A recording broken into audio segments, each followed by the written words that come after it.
musofir bo'lib ketyapmiz. Duolar qabul bo'ladi. Musofirning duosi qabul. Payg'ambar alayhisalom aytgan, 3 ta odamning duosi Alloh bilan orasida parda yo'q degan. Ota-onaning farzandiga qilgan duosi, musofirning qilgan duosi va mazlumning qilgan duosi. Bizlar ham ota-ona bo'lib turibmiz va yana musofir bo'lib turibmiz va bo'lib ham ihrom kiyib va qibla tarafga qarab, Ka'ba tarafga qarab ketyapmiz va yana inshaalloh tavofda duolarni o'rganib olishlik uchun duo qilamiz ya inshaalloh. Sizlar amin deb turasizlar. Amin. Qo'llarni ochamiz.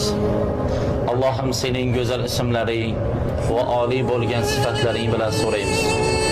Allohim senga hamdlar, maqtovlar, sanolar bo'lsin osmondagi yulduzlarning sanog'icha.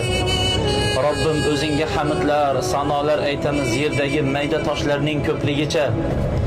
Allohim o'zingga hamdlar, sanolar aytamiz dengizlarning ko'pliklarining ko'pligicha. Allohim senga hamd, sanolar aytamiz. Yaratgan mahluqotlaring ichida bizlarni inson qilib yaratganligingga. Allohim senga hamdlar, sanolar aytib ulug'laymiz shu insonlar ichida bizlarni musulmonlardan qilganligingga.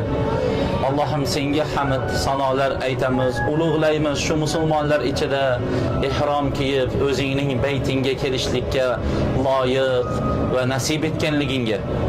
Allohim senga hamdlar, sanolar aytamiz bizlarni chiroyli ota-ona qilganligingga.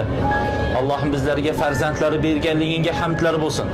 Allohim bizlarni yaxshi yurtda yashatganligiga hamdlar bo'lsin. Allohim ko'p ne'matlar ato etganiga senga hamdlar bo'lsin.